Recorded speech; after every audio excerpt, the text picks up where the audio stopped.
Hey guys, welcome back to my channel. I know it's been a little bit, but this week we're gonna go right back into working on the 240Z, and this is gonna be fender week. So just take a step back from the body and just do some little bit more what I call fun stuff, working on these fenders here. So let me show you what they look like. So here are my 240Z fenders. Well, these were donated off of what I believe was a 280Z.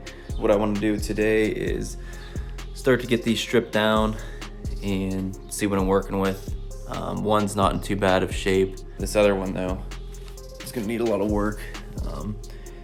They already decided to patch in some panels here, it looks like. Got this bottom thing off, so it should have extended down to here. A bunch of tar that I'm gonna have to scrape off. I don't know if they use that for sound editing or what was going on there. I know there's a crack here in this side corner.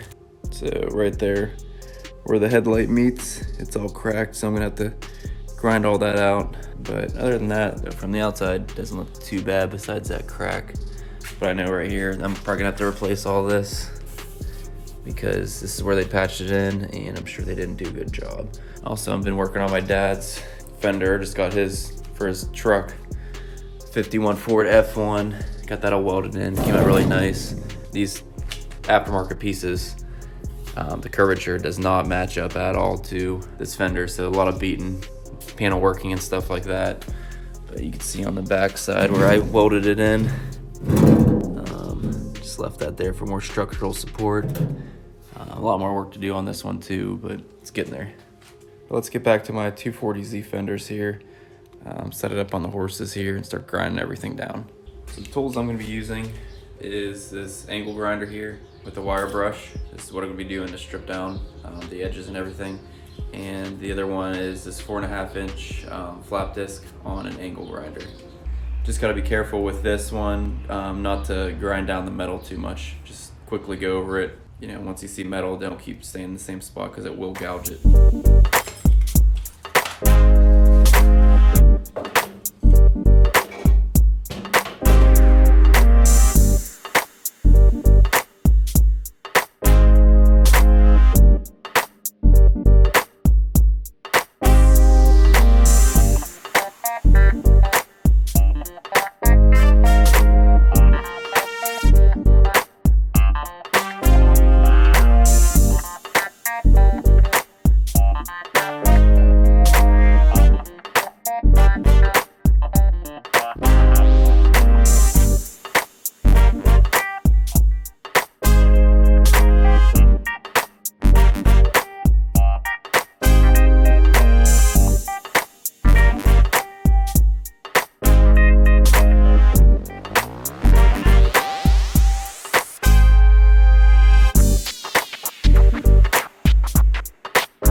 About 3 hours later, got this all ground down. I'm actually impressed with how it looks. It's very straight on the outside, not a lot of dings at all, especially on the top. It's really nice. But this is the bad fender. This is why I did it first. That's the good one. I didn't do anything with that yet. But this is where, of course, the patch, to be doing a lot of work on that. They just overlapped it, and I don't know what all this crap is. But this is going to be the most important piece here to try to get lined up. So as you can see, I ground this down a little bit more than I was expecting, and you can see it just separated. I gotta take this off the other side, cut all this out, and see where fresh metal is that I could still weld onto. So I'm probably gonna cut all this out. There's a bracket on the back. Luckily on this one, it looks to be good. So I have a reference point on everything on this side. So this is what the bracket should be on the back. Just a bracket that goes in this indent. So I'll take this off the other one, cut all this out, and then grind all this on the back side to try to repair it. And then I'll put one of this back there, this bracket back on, line everything back up. This also needs repaired on the other one. This one's missing. Here's what I'm working with on this other side here. So I gotta get all this tar or sound deadener off, take this bracket off, and clean this all up. See where I could weld onto.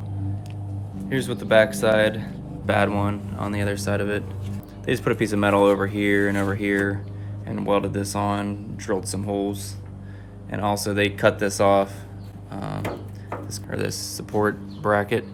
So I gotta take all this off here, these spot welds, to remove this. Luckily it's coming out as one piece, so I can clean all up underneath here. And then I gotta figure out something to connect these two, like how this other one is. So see how this one is here? It has some sort of hole, and then it goes all the way up to there like that. Again, I got a reference point on this one.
Now I'm going to take this off and mark this right here where it's going to go back, scribing it.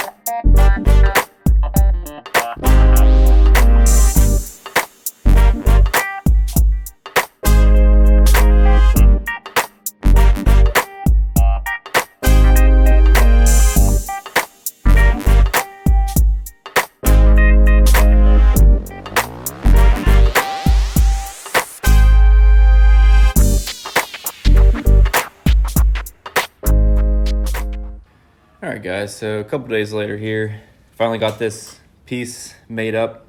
I'll quickly explain how I did that. The most important part that I wanted to get right, besides these bends on the bottom, was this lip on the inside edge. So this lip on the inside edge, it's a sharp yet dull edge that curves over really sharp. So I didn't have any way of actually making this. The best method to do this is to get a hammer, and then wherever you want to fold it over, give yourself enough space so when you're folding it over you have enough of a lip to work with. So you find a hard edge, like a metal edge, that would hold up after you pound onto it. If you have an anvil or something like that as a hard edge, that'd be perfect. I didn't. I just had a metal edge that I actually used on this that weight bench over there. So just find whatever you can do, find. And then what you do is you hit on this edge until it creates a crease. Make sure it's even. Sometimes if you want to do a line, like I drew a line on this back here, just as a reference point when I wanted to bend it over.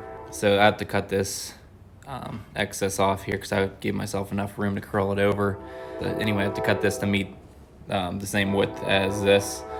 But keep bending it over, working it, and then when you get over to a certain point, just keep tapping it until little by little. You don't want to tap right on the edge because it'll fold over too fast. You want to tap more towards the center. So when you're tapping it, I use the combination of these flat hammers. So you want to tap it, work your way out from the edge out to the outside and just drag it this way, all the way up. And keep working that until you get that lip. I left enough space in between there. I still have to pull it up a little bit, but it should match up pretty well. Once I cut the excess off where that purple line is, it should match up pretty well and replicate that lip. Also, before I did this, get your curvature right. So you can see this has a bend to it. and I don't have any special tools here. How I did that was I went over here, put it on top of this, and just pushed it over.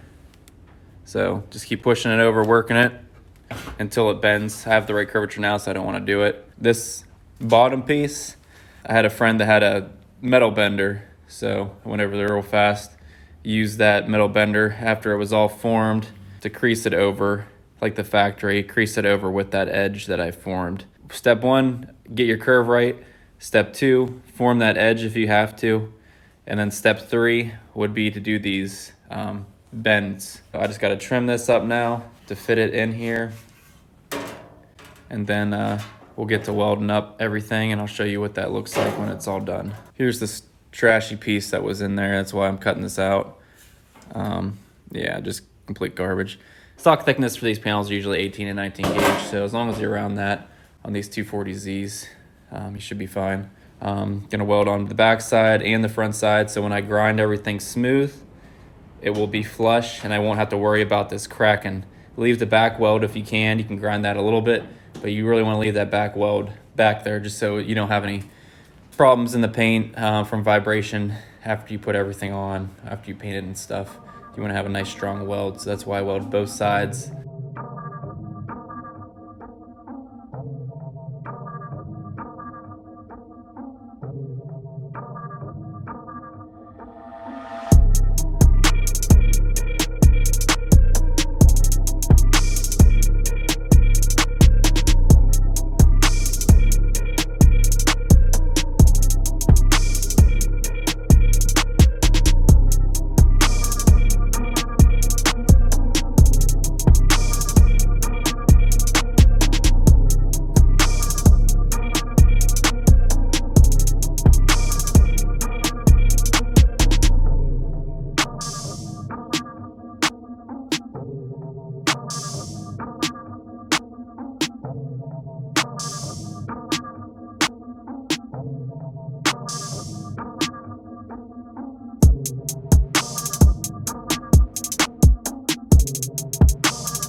All right, I got this all welded in, matching up almost perfect down here. You can see the edge if you follow this bottom lip along. Got that pretty good, matched up with this old one. I just want to let you know about a kind of a trick. Instead of putting filler, so this edge, it was a little bit too far in this way. This was hanging over it too much. So instead of, when you're doing body work, instead of adding filler and stuff and risking this cracking, throw a couple beads along the edge here of the weld. So that's, you know, metal instead of filler, always better. So I'm just gonna grind this off, and this edge will be flat like I need it to be. So just a quick trick there, just add some weld on the edge. Still gotta do another pass. I did the back side already. This is dented in, it warped just a little bit. So I gotta fill this in with the weld slowly. Other than that, should be in good shape. I'm also gonna be welding in all these holes for the emblem, as well as, I guess there was a trim piece that goes on top of here on this fender. Be welding all those holes in. Let me weld this up, and I'll show you guys what it looks like when it's done. Got all these little holes welded up here. Here's what the back side of this panel looks like. You can see this lip that I made, turned out near perfect. I got the raise of it exactly as this stock one is. So the only thing left to do is put this piece back on for this side, and then I gotta make something that extends from here to there, just like how this one is. Other than that, this side is basically done. Pretty happy with it. This panel was tough to make just because it has this lip was super tough to line up. The gap was a little bit too big here, but I filled it in with the welder. And yeah, it had two different curvature pieces that we had to line up.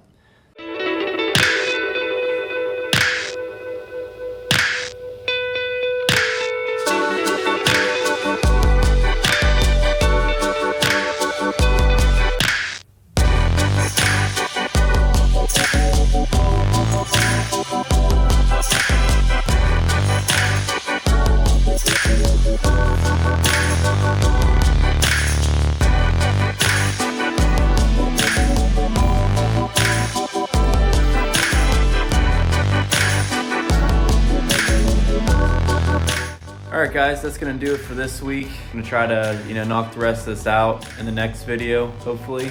Still got a lot of work to do on this fender. Alright, if you found something helpful, give me a like, and always hit that subscribe button. I'd greatly appreciate it. And as always, have a good rest of your week.